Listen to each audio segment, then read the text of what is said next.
right, ladies and gentlemen, welcome again to the Adventurers Club of Los Angeles. My name is Alex Shoemate, member number 1210. I'm the immediate past president of the club and am currently filling in for our first VP, Andrew McGregor, as he's away on adventure.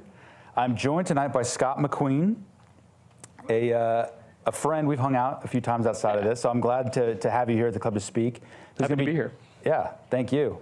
And he's going to be sharing a bit with us about some of his adventures overlanding and solo motorcycling in Baja, Mexico. So, Scott, thank you for being here. Thank you for having me.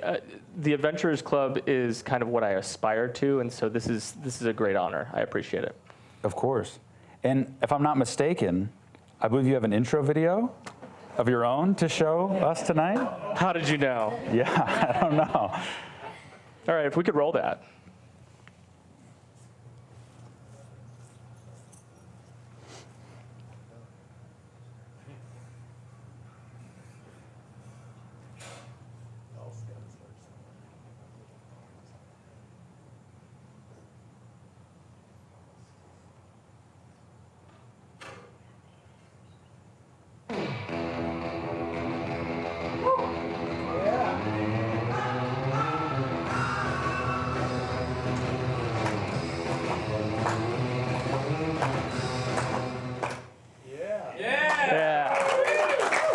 Fantastic.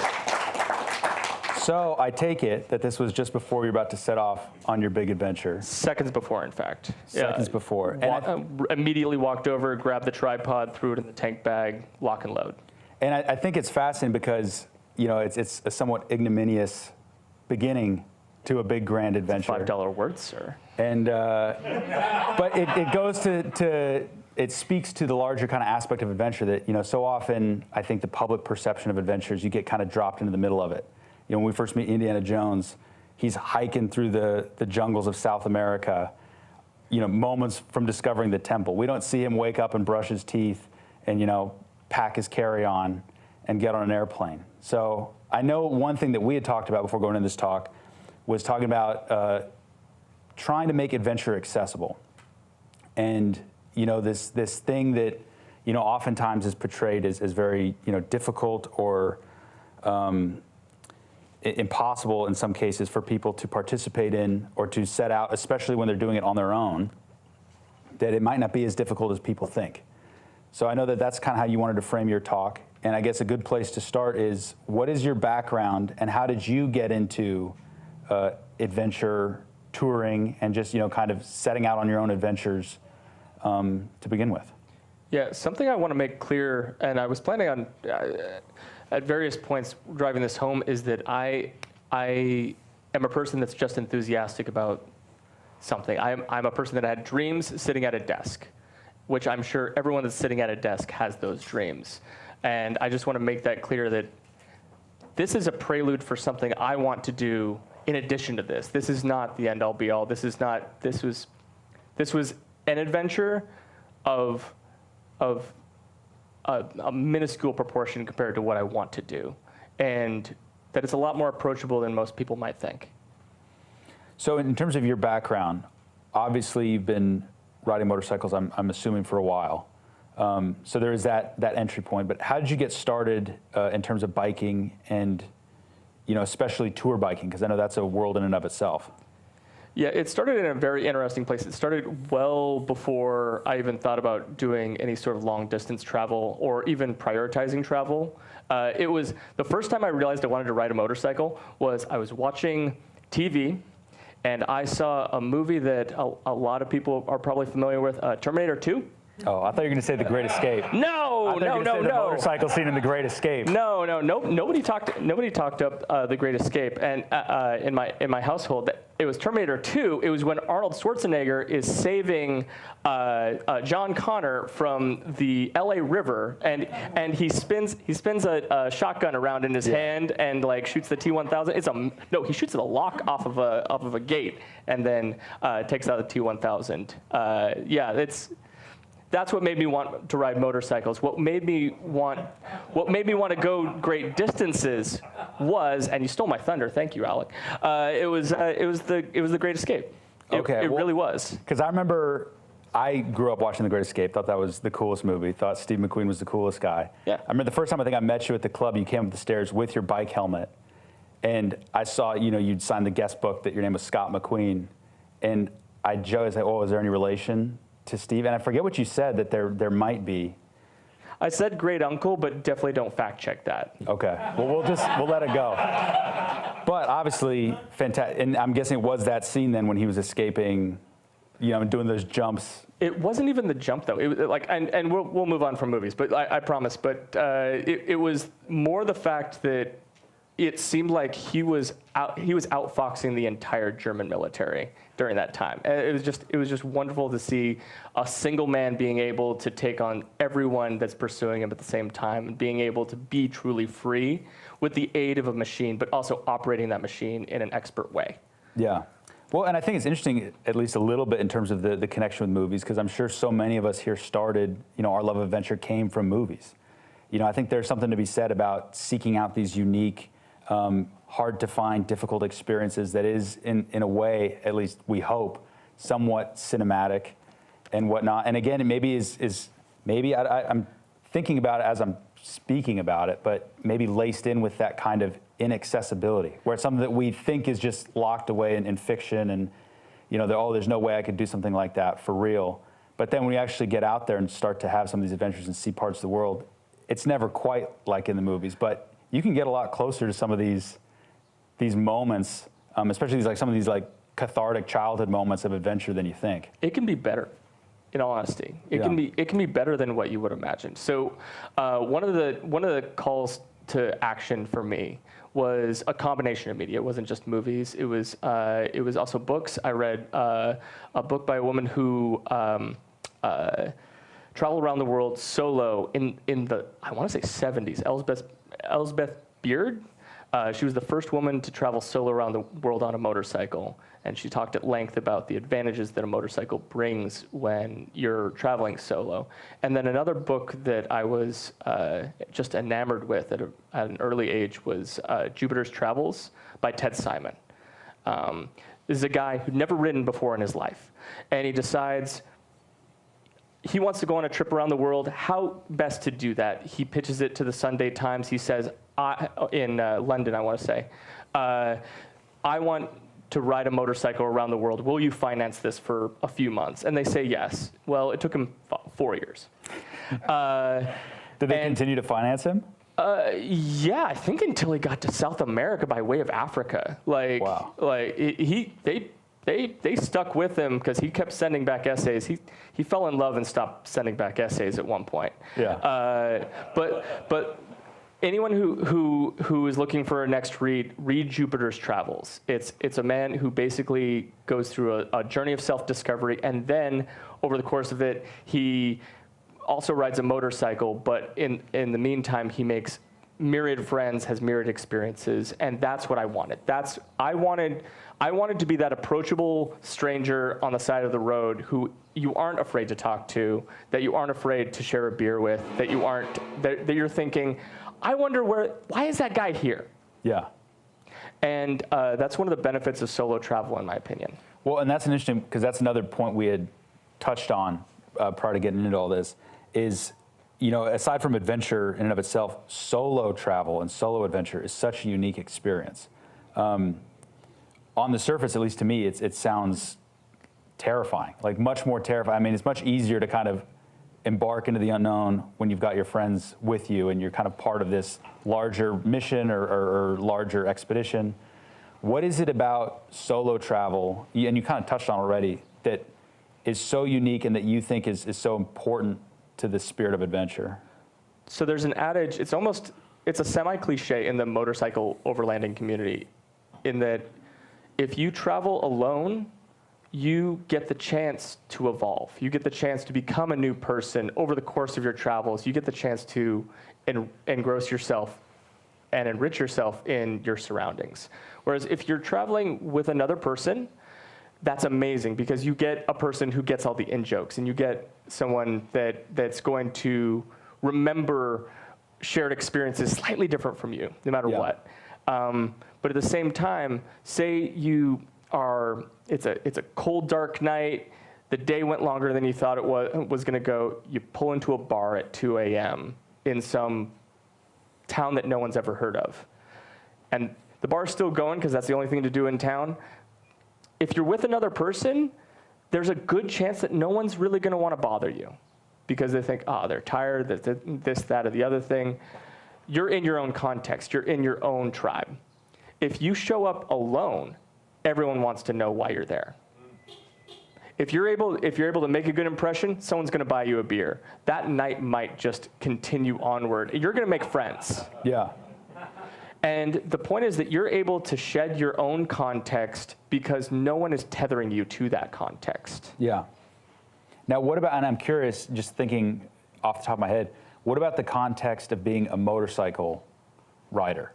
Because that context shifts as well. You think here, generally, I think most people's assumption of motorcycle riders in the city is that they're somewhat alienating a little bit. They're loud, sometimes they're standoffish. What's the experience of being a motorcycle rider in some of these more remote places? Like, is there, I know motorcycles are obviously a much more popular mode of transportation in a lot of countries. Mm-hmm. Is there a connection with that people are fascinated by the machine? Is it no different than if you were a thru hiker? I know we have some thru hikers in the audience that just kind of stumble into town under their own power. What kind of aspect does the machine, the fact that you are tied to this tool, this device, how does that contextualize your travels? I love the comparison to thru hiking that you just made because that is literally what I packed for. I originally, most of the things that I packed for and that are actually in this bag, these are all the things that I brought with me just for the fun of it. Yeah. They were thru hiking. It was thru hiking gear. In a lot of ways, they're very similar ideas. You're going light, you're going minimal, you're thinking about what you need versus what you want. And you're really kind of surrounding yourself with, and putting yourself at the mercy of your context. And so because of that, solo motorcycle traveling and being able to fully immerse yourself in what may come, it also has a sense of vulnerability for a lot of people in a lot of the ways that thru hiking does. And because of that, people want to interact with that person more. So you end up finding your tribe along the way, to kind of reiterate a point. Yeah. Yeah. Which is fast, and I'm sure, have you ever run into any other motorcycle overlanders in your tribe? I mean, is there that kind of fraternity of two bikes passing in the night, kind of don't know where you're headed, you don't know where I'm headed, but we're all on the same journey in a way? It's really easy to tell who's a motorcycle overlander because you see their gear first. Yeah. So I came up behind a guy, name escapes me at the moment. It was in, I want to say La Paz, Mexico. And we'll get to the actual trip in a second. La Paz, Mexico. And I saw what looked like, because he was traveling a bit heavier than I was, I saw what looked like a mountain of gear. Yeah. And then there was a tire sticking out from the back of it. And I was like, I got to talk to this guy. This is going to be amazing. We just happened to pull into a gas station at the same time. He was amazingly informative. He was talking about all the experiences he'd had riding down this route, and it turned out we were on the same route, just going in different directions. Interesting. So there was this wonderful natural knowledge transfer that had to happen because we had both found the same route on a website made by a man who made a pretty famous route across the U.S. It's called the Trans-America Trail. His name is GPS Kevin, or his sign-on is GPS Kevin. But he does tours, but when he does tours, he also publishes the route. And so you end up with this curated route that at the same time kind of isn't, because nobody's guiding you through it. You have to deal with the challenges that come, and you might have a snippet of text to kind of let you know what's up ahead. But the great thing is he was riding, this gentleman was riding north, and I was riding south. And I was riding the red roads, and he was riding the green roads. Who was closer to the end the trip at the time? This was almost exactly midway. Okay, fascinating. It was really wonderful. Yeah. To have this like this experience where you basically go, hey, you're on the green route. The weight on the bike is going to be fine. Not his weight. He was fine. He was a normal weight. But I was riding very light, and I was taking the red routes. Every day on this route has a green route and a red route. The red route is going to stretch your abilities. It's going to scare you. There were days when I did not grow up with dirt bikes. I didn't grow up riding dunes like some people do. There are some people that had dads with toy carriers and things like that. I started riding dirt literally 18 months ago on a bike that's way heavier than a dirt bike. The average dirt bike's maybe 230, 250, maybe 300 pounds. Mine is 500. And it can keep up better on the freeway, but at the cost of you get into deep sand, you're gonna need help or a lot of elbow grease to get that bike upright. And so I kind of started on hard mode a little bit. So you had the option between the green route or the red route, and you were actively choosing the red routes as you went? Yes, because I had no itinerary. So to get into the inception of this trip, I was a normal person. I still am a normal person, very much a normal person. But what I was sitting at my desk. I'm an IT professional by trade. That's what I've been doing for my entire career, and I didn't have much to do for the day. You end up watching TV from time to time. I'm not working at this employer anymore, so like they'll be mad at me in absentia. But I ended up watching a really formative TV show called Long Way Round with Ewan McGregor. Oh, yeah, Ewan McGregor and Charlie Borman. Yeah. And the thing is, they really lit a fire in the motorcycling community, the overlanding community. Gave a lot of people the idea of, hey, this is a real adventure. You are vulnerable to the elements. When you ride through a spot on a bike, it's not you went through there. It's you've been there. Yeah. You smelled what the fields next to you smell like. You could tell that there was a river coming up because the temperature dropped really suddenly and then went back up. Yeah. There's all this sensory input that's completely different than what you're going to experience in a Jeep or a car or a bus or a plane or a boat. Yeah. And you have full control of it, and you can go places that all of those things can't go. And so because of that, I immediately was like, how can I do this? How can I do this? And motorcycling was already kind of an interest to me because of, thank you, Arnie. But it really solidified, hey, there's something to be said. Most of the roads in the world are not paved. And most of the places you want to go, you can't get via freeway. So just to clarify, the connection between your childhood fascination with motorcycles and then seeing this show, which I've seen as well, and likewise, I don't even ride a motorcycle, but as soon as I watched it, was texting my one buddy who does. And I think his motorcycle's up on like blocks right now. Like the wheel fell off the front. It's a mess. But I was like, we have to do a trip like this. This trip looks amazing. So you're saying that this show rekindled your interest in riding motorcycles? Or had you been riding prior to that and then this kind of re-sparked it? Oh no, I'd ridden to work that day. Like okay. I've been riding the entire time because LA is, motorcycles are a cheat code for LA. Yeah. For Los Angeles itself. But what I never even considered is the merits of off-road. Gotcha, okay. And being able to go places that you wouldn't be able to go otherwise. And so one of the things that was huge for me was being able to see, wait, these guys are servicing their bikes in the middle of Mongolia. They had a subframe brake, big part of the bike, fail, and they were able to fix it with a welder. They didn't need to send it off to Germany to solve the problem for the bike. And so immediately I became interested in working on my own bike as well. Being able to take care of my own problems, being self-sufficient, even more so than I would be otherwise in a car. And so because of that, there's a not to. Can I talk about a business? I'm not like directly. Yeah, okay, yeah, cool. of course. So there's a company near here called Motor Republic, and they're pretty unique. There's only a few companies like it in the country, a few shops where you can come in and rather than having a mechanic work on your vehicle implicitly, you come in and you rent a lift, and you can use their tools, and you can ask some questions. If you ask too many questions, they're going to be like, "That's some shop time, sir."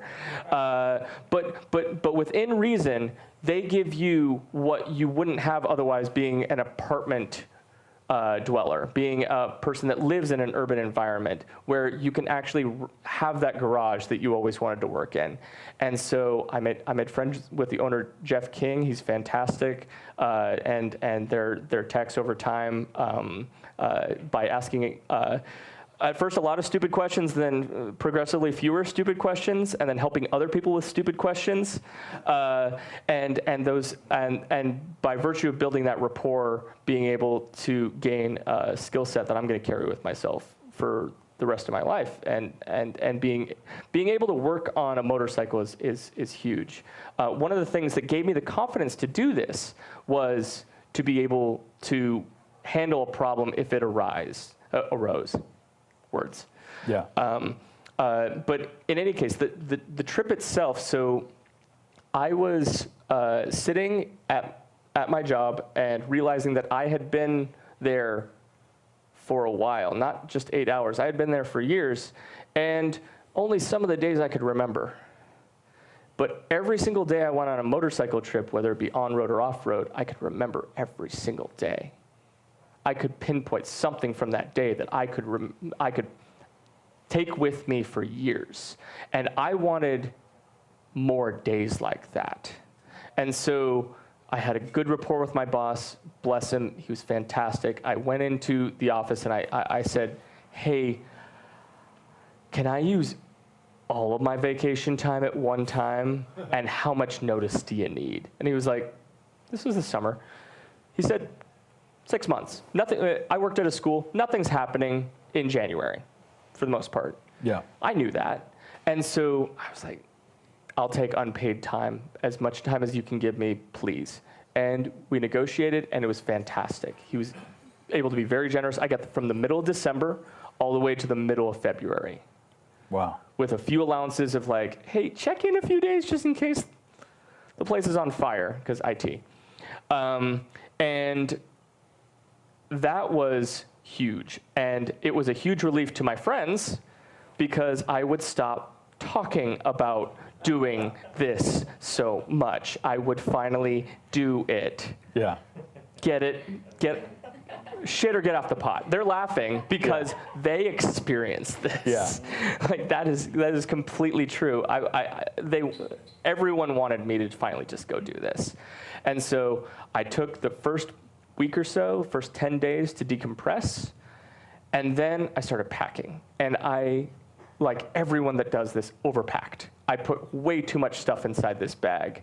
I ended up with 4 sets of clothes. I ended up with cold weather gear. I'm going to Baja, California. It's not going to get cold. I did not use any of my cold weather gear at all. I actually ended up giving a lot of stuff away while I was down there. But the point was to go on an adventure, and that adventure was not initially Baja. I had booked a trip to Morocco, over an enduro trip, basically a tour company that said, "We'll take you across Morocco on off-road bikes, and we'll make sure that you have a great time doing it." So the plan was, if that trip had come to fruition, were you going to be with a guide? Yeah, like an it was actual going to be a company? curated trip. Okay. It was going to be completely curated because, so I am not averse to a guided trip as long as it has a value added. Like, I'm not going to get a guide to Rome. Yeah. But if it's a place where there are cultural elements I'm not going to understand, there's possible situations with wildlife that I'm not going to understand because I don't know anything about it, I'm not averse to that. But it is a curated experience. And I had to take into account, hey, this is probably not going to be nearly as good of a story because somebody's job on the other end of that table was to make sure that you came back with, I had a picture of a camel. Yeah. And that's great. Love pictures with camels, but I would love to go meet a camel and make friends with a camel and want to be friends with me too. And so, but the thing is, I booked that trip in early December, and it was less than 24 hours. The number changes because it was December of 2019. 2020. 2020. Okay. Excuse me, 2021. It was actually earlier this year. Oh, gotcha. Okay. Yeah. So it was December of 2021, and effectively, immediately after I booked the ticket, the borders closed. Not even Spanish ferry travel to Morocco was happening at that point. And they refunded my money immediately, and I was like, okay, it's December, it's Los Angeles. This is about the only place in the U.S. that has nice weather that you actually want a motorcycle. And you've taken the time off at this point. The time is you're kind of in for a penny, in for a pound at this point. It is locked. I can basically come back with my tail between my legs and go like, can we move it to another time? Or I could just go for it. And what country doesn't close for a pandemic? Evidently, Mexico. So I decided to go south, not knowing anything and not having done no research. My Spanish accent is awful. Embarrassing, so embarrassing. And so I just basically decided to take exactly what I had already packed for that and go south. So what was that pivot point like? Because, again, I think especially in terms of making adventure accessible and the roadblocks people encounter, there are so many opportunities to kind of quit before the adventure even begins. There's so many, it can be expensive. It can definitely be time consuming. There's different logistical challenges depending on where you're going. Traditionally, this seems like it would have been a great opportunity that there were, I'm sure, a myriad of reasons to come back with your tail between your legs and say it didn't work out this time, especially because you had said that you were still somewhat new to off-road biking. You had planned this very curated trip through Morocco, which I think is where a lot of people would start, is to say, well, I'm new to this kind of hobby, this sport. I'm going to go with people who know what they're doing to, kind of cut my teeth a little bit and get some skills and experience under my belt. What was the pivot point to now doing this much more raw, obviously by yourself, unsupported trip in Mexico? And I know you said, obviously, you decided to do that, but mentally, kind of where was your head at to kind of then just decide you were going to go for it?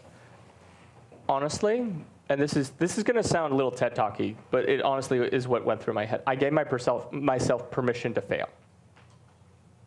I gave myself. I went through a mental exercise of, you pull out of your garage, and someone takes out the bike. You're fine, but like, the trip is over, and you basically give yourself permission to, if this doesn't work out, it's okay. You can do something else. You can rent a bike. You can go up to your family in Utah. You can go. This is a trip without daily objectives, except for extending yourself beyond your comfort level. And that made all the difference. Yeah. Because it gave myself, for instance, there were days I did not plan where I was going to go the next day. I purposely did not plan what my destination was. I had camping gear, I had enough food for 3 days, I had a kit, and I had, at my mom's behest, I had a satellite tracker with little, it had 3 buttons. Garmin Spot or whatever it is? It was a Spot. It had 3 buttons. It was, my vehicle's broken, I'm broken, and I'm okay. And all I cared about was those 3 things. And all my parents cared about was those 3 things. Just hit the OK button at the end of the day. We just want to see your dot move. Yeah. If you end up staying someplace and chilling out in the middle of the desert, just hit the OK button. It took a huge load off of them, and it gave me a nice little satellite track all the way down that I could go and look back on. Right now on the screens, oh, actually, yes, that is the satellite track. If we could go back to the gear unpacked that we were just on, awesome.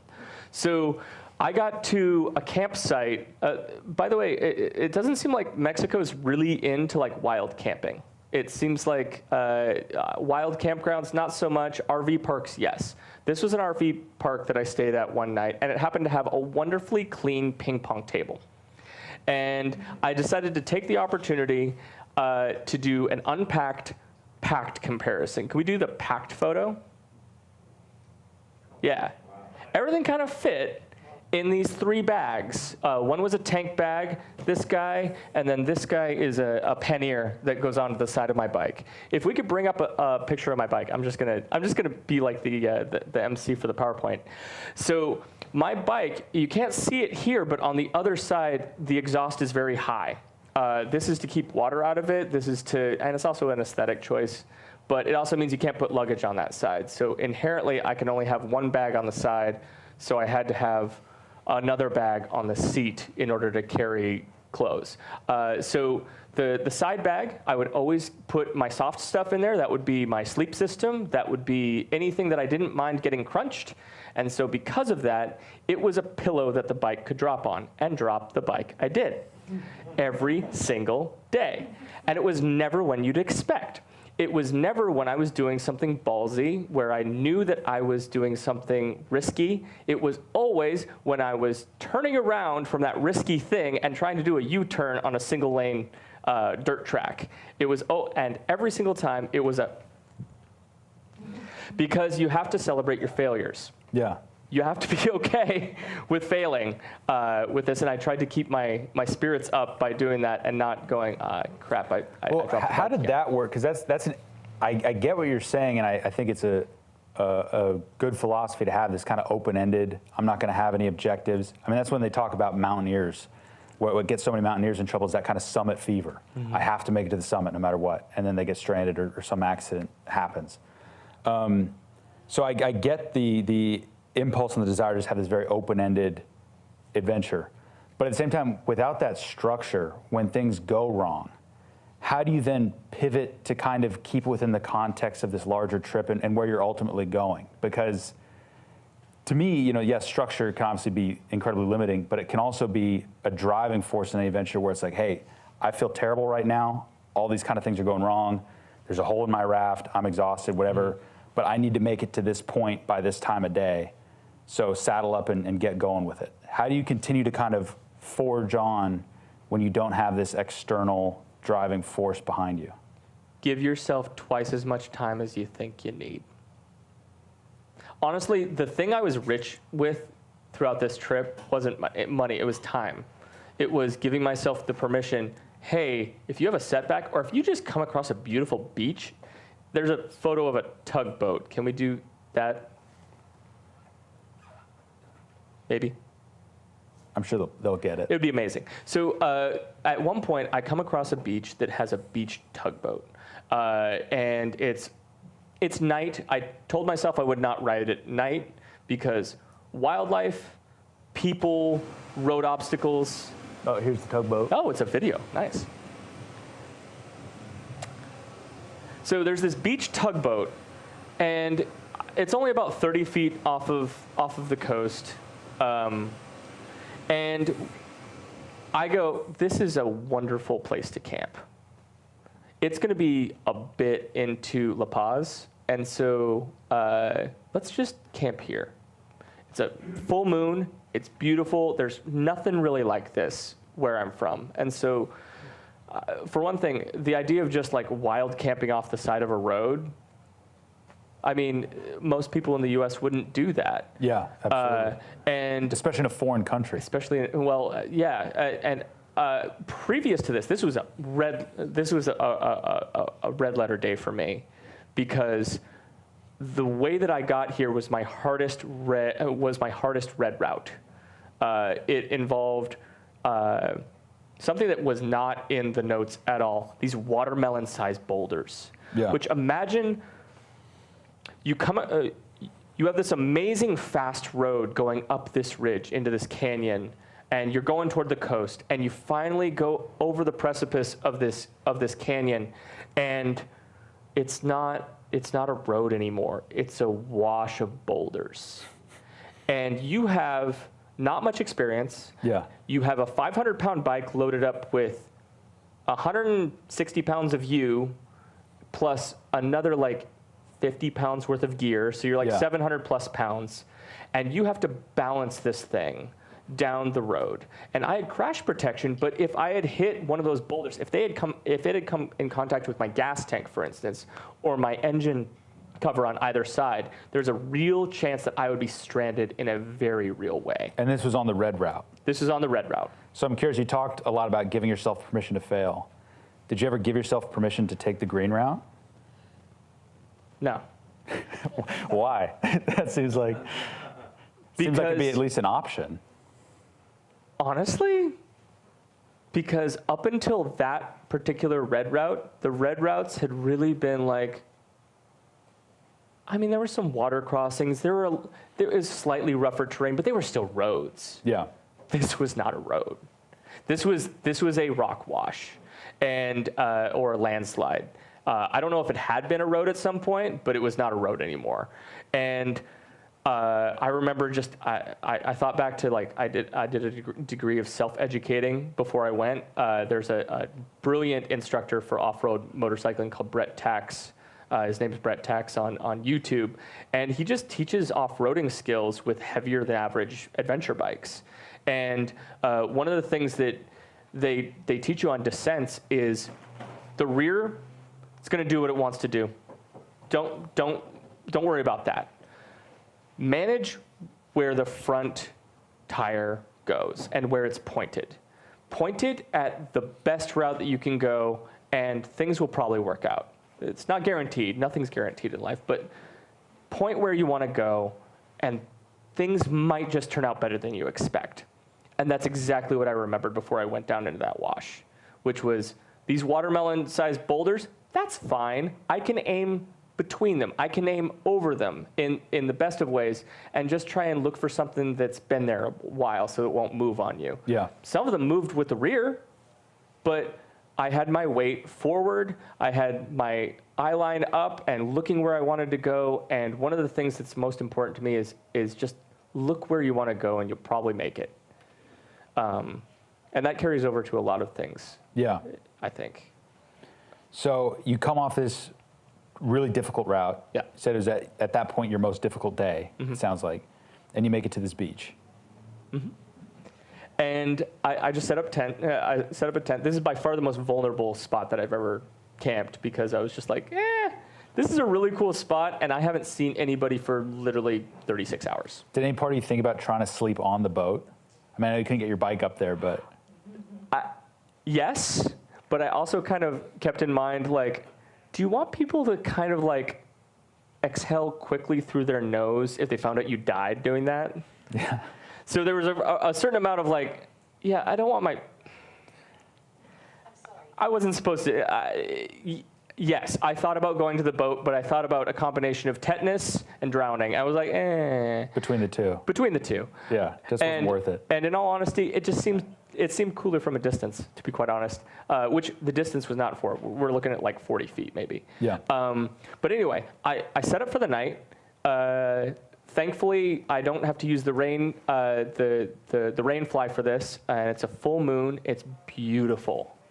And I just remember journaling that night and going, this is better than you wished for. This didn't cost anything more than a tank of gas and a few granola bars and a lot of preparation. But this is the pucker moment for me throughout this whole trip. And it wasn't even that bad, to be honest. In the middle of the night, I want to say about 3 a.m., I hadn't seen anybody for 36 hours.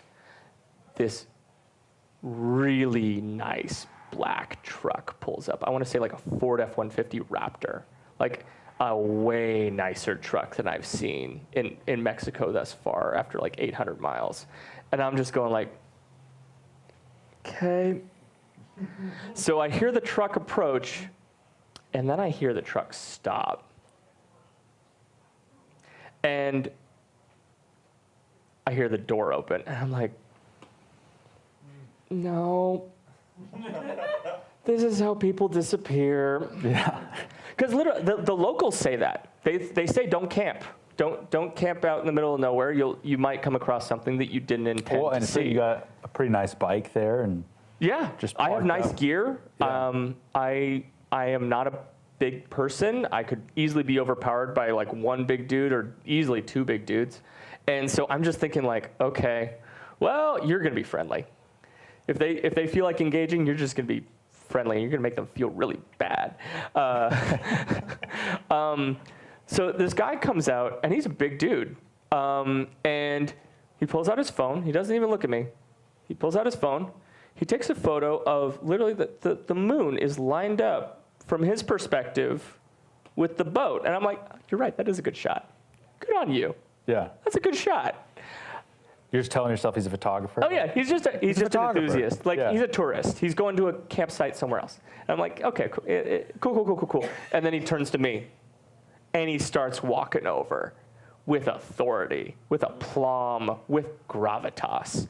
And I'm just going like, okay, stompy. You're asleep. You have narcolepsy. You're just dead tired. You're dead to the world. You don't need to interact with this guy at all. He's like, hey man. Hi. You ride that here? And I'm like, yeah. You're a badass. I was like, okay, I hope that's good. He went literally into his truck and he grabbed me a beer. And we shared a beer. We shared a beer in the moonlight. His name was Joe. He's a fantastic dude. He was out of La Paz. He was going to a campsite with his girlfriend. Did you ever tell him, like, you scared the hell out of me? I told him, you scared the shit out of me. What do you say to that? He was like, yeah, you shouldn't be camping out here. And I mean, he pulled off, and I still had like a quarter of a beer, and I think I have a video somewhere. I couldn't find it for this presentation, but it literally was like me going like, I love Mexico. I love Mexico. It was like yeah. It could have been a beer commercial in the right circumstance. But like I was just thinking about that and how like everyone I met south of the border was delightful. There were times when I got into sand that I couldn't handle the bike in. How are we on time, by the way? Yeah, we're doing good. We're good. Okay. So there were times when I got into sand that I could not handle the bike in. It's just heavy. You sink in sand, especially if you let your speed go down at all. And there were times I got stuck.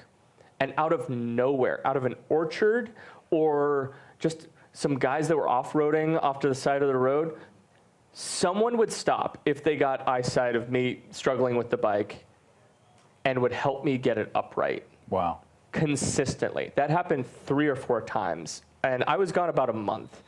And maybe that speaks a little bit to the solo dynamic. I mean, it makes me wonder if you were there with 2 or 3 other guys struggling with the bike, if people would have been as inclined to kind of lend a hand. I think that's insightful, because probably not, in all honesty. Because the thing is, like, I mean, I can ride the bike. There's a video of me riding on the beach. I don't know if it made it into the presentation, but sand is really tough, especially when you don't have your speed up and the bike weighs a lot. And if you let your speed drop, that's not what I was thinking about. But let's play it. I met some friends that took some video for me.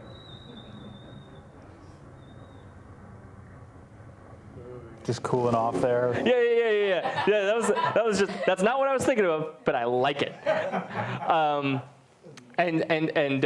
was, I had to pay some kid $10 to power wash the salt off of my bike because I was terrified of it rusting underneath me after that.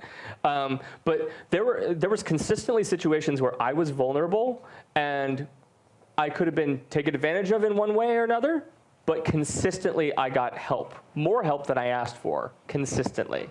And I know that these guys, people consistently, they're dudes, but you know, these people consistently were doing it out of the kindness of their hearts, but consistently I also felt it was important. Hey, dude, you didn't have to do that. Here's 100 pesos. Here's 200 pesos. I appreciate you. Have a good day. Yeah. And consistently they didn't want to take it, and consistently I went for the handshake and I just left it in their hand. Because that was something they didn't have to do, and reinforcing that is the least thing I could do. Do you think there was any curiosity from some of these people, like in terms of, did they ask you about your trip or what you were doing? I mean, yes. Was there any of that kind of living vicariously, you know, because there's all kinds of people that, like you were experiencing, have spent too long at a job, would love to go off and take off and do some grand road trip or adventure. Obviously, there was the vulnerability part that was probably causing people, you know, who were empathetic to come and help you. But did you get a sense from some of the other people you're meeting that they were kind of cheering you on for what you were trying to do out there?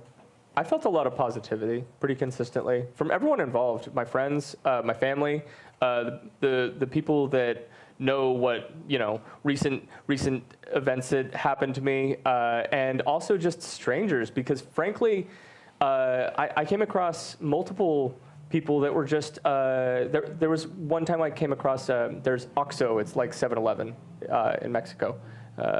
And there was a motorcycle club there. And like I said, my Spanish is awful. I did not have time to prepare. I was going to Morocco, remember? And there was a lot of these guys wanted to ask questions because they'd never seen that particular bike before. They're bike guys, so they want to know.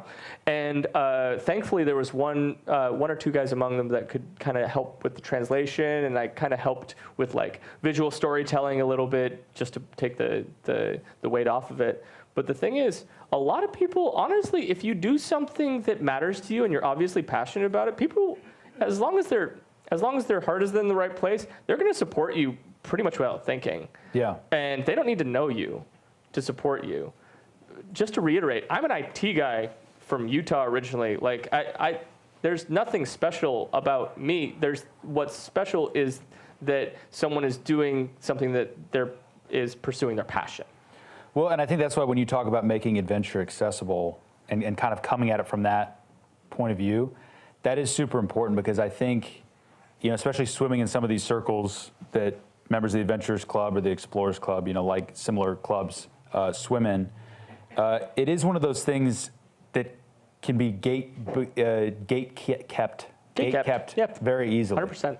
Where there are a lot of people, and I've seen them, who will take their experiences and their adventures and will make them, you know, they pride themselves on the inaccessibility of it. And the exclusivity. The exclusivity, that it's this unique experience that only they were privy to because of their specific skill set or their specific, you know, position, and that this is not something that average people can do. And I think it's the hardest thing, you know, especially as someone, like I said, got into a lot of this myself through that kind of positive, welcoming attitude. It is difficult to see people that portray adventure in that way. Yeah. So I guess, you know, going back, I think it is crucial to kind of do what you're doing in the sense of when you have these adventures, even when you're alone, portraying it as this communal effort, portraying it as this thing that anybody can do and that you were only able to do because of the kindness of other people that wanted to support you. I think talking about adventure in this way and contextualizing it this way is crucial for anybody that wants to get out there and has either had these experiences or wants to have these experiences. Another thing I want to drive home is that I know I have lived in California for 12 or so years. I've only been to Mexico maybe like 4 or 5 times. I had only been to Mexico 4 times up until this trip. It was not a place. Honestly, a lot of my friends had never been to Mexico. Yeah. And it's right in our backyard. It's our nearest neighbor. It's this place that is so close, and yet people don't spend enough time just exploring their own backyard. Yeah. You don't need to go to Mongolia. My dream ride is Mongolia. Yeah. I didn't need to go to Mongolia to have a wonderful experience. I could have gone into the mountains of the Sierras. I could have gone to another state in Mexico. I had locals. At one point, I broke down on the side of the road, and my battery was shot. I had let it discharge too far, and I had a cell connection, so reached out to a local shop and Google translated my way through a WhatsApp conversation and negotiated them to bring over a battery for me, and that was fantastic. And while I'm waiting, I literally had my head on this bag, and I was sitting outside an OXXO and just kind of taking in some sunshine, and a woman came up to me and was like, "Hey, are you touring on your motorcycle? Is the bike okay? Are you okay?" And I'm like, "Yeah, I'm fantastic. How are you?" She's like, she said her name was Sam. She was like, "Do you have a place to stay tonight?" And I was like, "Yeah." No, I don't actually. I have no plans. I never make plans. That's the point of it. And I ended up making some fantastic friends off of a complete happenstance. Being able to meet her friends, being able to hang out with people that I would never have hung out with otherwise, just by virtue of being available and to a certain extent vulnerable. Yeah. And anyone should, honestly, everywhere I've gone in the world, I've noticed that the average person, for the most part, is good. If you end up in a touristy area with people that unfortunately have to do more desperate things in order to survive, that's one thing. But the average person who's just got a job, trying to pay the bills, trying to make it through life, feed their family, they're no different from you. Yeah. And the sooner you internalize that, the sooner the world seems a lot less scary. Yeah. And that's kind of one of those things, I guess, you have to experience firsthand. You have to be desperate and be vulnerable to see and internalize that kindness and that empathy that people have. 100%. So you finished this trip, and you mentioned that this was kind of a preparatory trip for a larger trip. What is that trip that you plan to do next, and what was the feeling having accomplished now this trip? What kind of confidence did it give you going forward for doing more trips like this? A few things that I took away from this is there were things that I was proud of doing, and there were things that were like, I didn't need to put this on a pedestal. For one thing I had to come to reconcile with before this trip was that I might not like it. I might come home after a week. I told my friends, do not be surprised. There is a non-zero chance that I'm just going to go like, yeah, camping's terrible, and the Mexican people were mean to me. I'm going to come home. And just don't laugh, guys. But the thing is, it was nothing like that. It was the exact opposite. It was the other end of the spectrum. And so what I want to do is I want to follow in the footsteps of Elspeth Beard or Ted Simon, and I want to just keep going. Keep going. Slow travel. If you find a place that you like, you spend a few days or as long as you want. And there's a wonderful network that just came up on the screen. It's called the Bunka Biker Network. And all it is a map online with a bunch of people that put their pins on a map, and they offer, based on the color, I don't remember the color key at this point, but what it involves is there is an outdoor space, there's an indoor space, there's an indoor space with tools, there is basically people offering, hey, I'll go on a ride with you, I'll have a coffee with you. And you know when you hang out with one of these people, there's a grid of photos that might be in there as well, with a bunch of photos of bunker bikers. And the only thing that's expected from the community is you be kind to your host be kind to you, and you take a selfie at the end and post it on Facebook. And it's a lot like couch surfing, which is a social network that existed for a long time in a diminished sense now post-pandemic. But all these people, all they are doing is offering accommodation for people that need it and building up cred for when they want to take a trip themselves. Yeah. Or just living vicariously through someone who's doing what you want to be doing.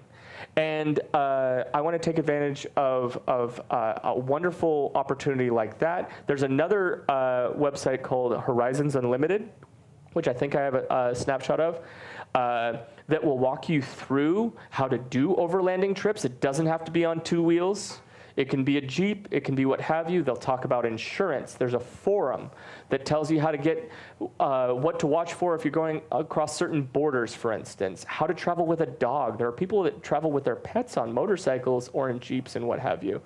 And this has been incredibly valuable. There's another, there's a podcast called Adventure Rider Radio.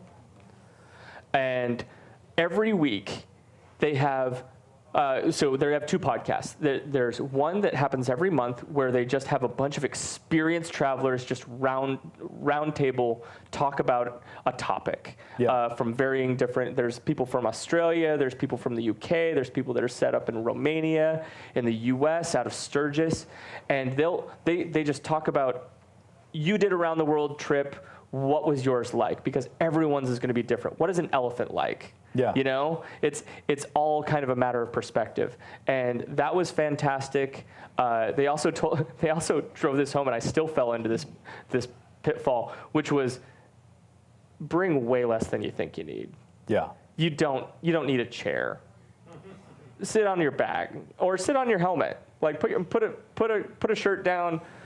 Put your helmet on top of the shirt, sit on your helmet. So even with your pretty light load, you still think you could carve that down a bit? So that photo of my gear, that was after I carved things down a little bit. I did bring a chair. I did bring a heavier sleeping bag, which was, again, silly because Mexico is very warm, even in December, January. I had no altitude at all. It was tropical the entire time, and I slept on a new beach every night. Yeah. So, yeah, you need far less. Honestly, it probably, if you were to do a trip like this, the going advice is have a winter gear box that you leave with a trusted person that you say, guys, can you ship the winter box to where I am? And then, you wait for a bit, you get your winter box, and you ship your summer stuff home. Yeah. Awesome. Well, thank you for coming and providing all these resources. I think one of the unique things about this talk especially is you did give several very tangible resources. Those are my people. They're here. There we go, right there in the front row. That's the night before I left. That's hours before I left. I didn't sleep that night. Wow. Because I was so nervous. Well, it's got to be good to have people in your corner and in your camp with this kind of stuff as well. 100%. I mean, I think that also is a big barrier to people going on adventures is the friend, the spouse, the family member that says, why would you do that? And then he immediately kind of heads you off at the pass. And unless you're a real stubborn person, I think having people that are supportive of these adventures and these kind of trips is also a key ingredient. Well, and also supporting other people's adventures. Yeah, it's not going to be shaped like yours. Yeah. If someone wants to embark on a grand adventure, whether that be like getting a degree or getting a new job or having a family or what have you, just like be stoked for people. Yeah, and that comes back to not gatekeeping, not being a gatekeeper of your own experience and trying to hold other people out from experiencing some of the things that you've been lucky enough to see. Yeah. So Scott, thank you so much. Thank you again for these resources, very tangible resources that people can reference to hopefully get into similar adventures themselves. I think at this point we can open it up to Q&A from anybody in the audience that might have any questions for you. I see. I'm going to start with a quick question. How do you handle finances or the security on your money? So that's a great question, actually. So I had a set of motorcycle jeans. So a lot of people will travel with like a travel wallet or something like that, where you can keep your cash and have like a mugging wallet. Something along the lines of the worst thing happens. This isn't specific to Mexico. This could happen in LA. This could happen in Canada. Yeah. Where you have something you can hand over if someone puts you in a rough spot. I didn't so much do that as I just kept almost no money in my actual wallet. And then I had some motorcycle jeans that had some padding in the knees. And they have a pocket so you can remove the padding if you want to. And so I hid the lion's share of my cash in my knees. So instead of having a mattress full of money, you had knee pads full of money. Yes, I had knee pads full of money. Also, it's extra padding, and also, who searches your knees? That's weird.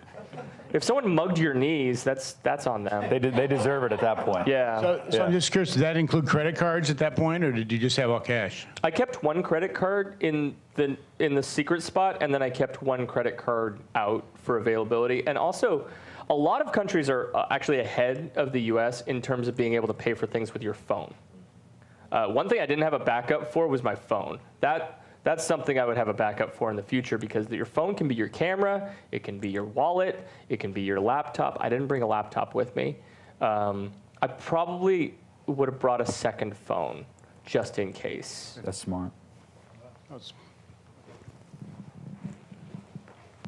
You touched briefly on repairs and the knowledge you gained at Motor Republic, and I'd love to know if you ran into any needed repairs, or if you learned any tips and tricks that other people could apply to a similar overlanding adventure on a motorcycle. Mexico is made of nails. I bought like a $9 patch kit for my tires, and I used every single one of those. It wasn't a patch; it was plugs. Yeah. It was the tar plugs. And I'd never done a tire repair before, and I got a lot of experience very quickly. How many plugs do you think you finished off the trip with? 8. 8? Oh, excuse me. Finished off with? I used 8. I finished off with none. Gotcha. So at the end, you were rolling around on tires with 8 plugs in them. Yeah, which thankfully a good plug, because they were tubeless tires. You can have 2 different types of tire. You can have tires that have inner tubes and ones that don't. The ones that don't are actually preferable because they take a patch a lot more efficiently, and you can just kind of like awl it out using one tool, and then you put the plug in and reinflate. Having a little tiny compressor, so I didn't have to be in the blaring sun running a bike pump, and like that was huge. I think that's a worthwhile investment to have a little tiny compressor with you. That cost like $40. Wow. Yeah. About 4 years ago or so, we drove down to San Ignacio to see the whales there in the lagoon. And one of the things that blew us away was how beautiful, natural beauty of Baja, especially the cactuses, the wild flowers and cactus. So can you speak about that a little bit, some of the natural beauty, please? There's a photo of my first sunset. I think it was either a photo or a video of my first sunset. I'm in a tent.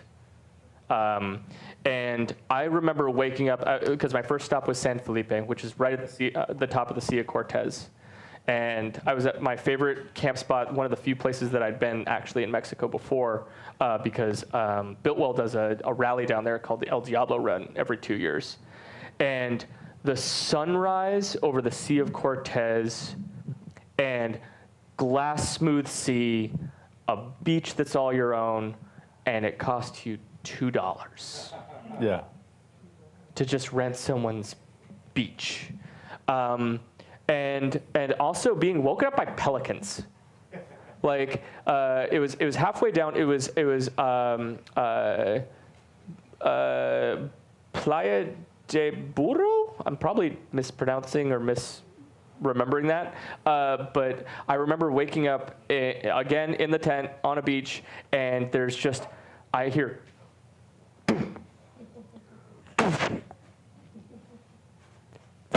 And I'm just going, what? Who's throwing rocks in the ocean? And it turns out there were pelicans that were dive bombing for fish. And they do them in rows. Like a group of them will go in a line, and they will dive in succession at a school of fish. And they will try and get as much of the school of fish at once and kind of herd the fish at the same time. And I just thought that was delightful. There was not a time when I wasn't thinking, this is a wonderful, wonderful bit of desert. Once we got around, let's see, what's the Tropic of, sorry, I'm standing up. Rich is gonna be mad at me. Tropic of Cancer, thank you. Around the Tropic of Cancer, things started getting green again. And so next thing I knew, I was in kind of like this Mediterranean greenery, and it was really wonderful to be able to see like it go from arid desert to coastal desert to this like coastal Mediterranean all the way to like a really pretty urban environment in the case of Cabo. Yeah. So yeah, it was wonderful. One of the real treats of being able to long distance travel and do it over a short amount of time is being able to see how gradually things change, climatically and also kind of economically a little bit. Yeah. No, you get a full experience of the land and the culture and everything. Yeah. I think we have time for one or two more questions. I think I saw in the audience. Hey, Scott, friend of yours, Chris. You may recognize me. Chris, first-time caller, long-time listener though. So this is more of a question for you. You've talked at length about this so much, about how excited you were for it and how much it's done for you. What's next? What do you have your sights set on? Right now is what we call an acquisition phase. I am working at a very intense job, remote, thankfully. So there's at least the geographic the geographic flexibility, but not the temporal flexibility that being fully unemployed brings. But next thing is to have a small war chest and being able to self-finance, self-support, I don't want to ask for handouts to supply my dream. And it's okay if you want to do an Indiegogo or something like that. There's no judgment on that. But from my perspective, I feel like if you want to go on something amazing, it tastes so much better to eat a slice of cake that you baked yourself. Yeah. And so I'm currently acquiring the ingredients to the cake. And one of the things I want to make clear about this trip in particular is that I was going to a less expensive area. It's not Western Europe. It's not the U.S. It's slightly cheaper per day to do that. I was gone for a month and a half. I only spent like $800. Wow. And I was not living frugally. I was just living how I wanted to, which included camping, which by its very nature is frugal. Yeah. And so one of the things that I want to do is I want to be able to extrapolate that, because for the most part, that should track with most of the places I want to go. That includes mainland Mexico, visiting especially the Yucatan, where my father spent 2 years on his Mormon mission as a youth. I want to go out to all these places that my dad described. I want to continue south. I want to go to Panama. I want to ride across the Panama Canal. I want to figure out the logistics of going across the Darien Gap, one of the few truly untamed. I'm not going across the Darien Gap, by the way. There's someone in the audience that's going like, "Don't do that. Don't you dare do that." No. I don't mean going across the Darien Gap. I meant getting a boat around the Darien Gap, because it's full of pirates and Unsavory characters. It's guys that aren't going to offer you a beer. It's the jungle that, like, you think of Indiana Jones having a rough time in. Yeah. And it's one of the few gaps in the Trans-America Highway that goes from Alaska all the way down to Ushuaia. It's one of the few places there's no roads. There are people that are crazy enough to go into it, and I say crazy in the most complimentary way, by the way. Yeah. But not me, not unsupported. I got a lot of life to live. But I want to ride in the same way that I did in Baja for as long as I can, for as far as I can. And where that takes me is really anyone's guess, but I hope to do that as soon as feasible. Yeah. Well, and this trip is still pretty recent, so. It is. And also COVID put a little bit of a damper on it. It became a little bit unconscionable to travel like that for a little bit. Yeah. All right, I think we have one more question. Very well done. Thank you. You've inspired me. Just curious, how long was your longest trek between stops? And did you get fatigued? Between stops as in between civilization, or between stops as in As in, without stopping? let's say you went 10 miles a day, 50 miles a day, sometimes 100 miles a day? Did that start to fatigue your back and your position on the motorcycle? So one of the things I would always say, especially on a motorcycle, is don't put anything on your person that doesn't necessarily need to be there, because the bike is there. Like it doesn't care. It's not gonna. It doesn't have ergonomics. But yeah, one of the things that you have to pay attention with these things, because it is such an active, involved activity, is making sure that you're not fatiguing your body in a way that you have to pay back very quickly. And that includes, by the way, things that people don't usually think about. For instance, one of the main ways to avoid fatigue on long distance rides is earplugs. Interesting. Moving at any decent amount of speed with the wind noise that goes past your ears is immensely fatiguing to your brain. That's not, though. That's delightful. I think that's Playa del Burro again. Wow. Oh, there's a pelican. The pelicans, yeah. You can see the pelicans. So honestly, of course, wear gear.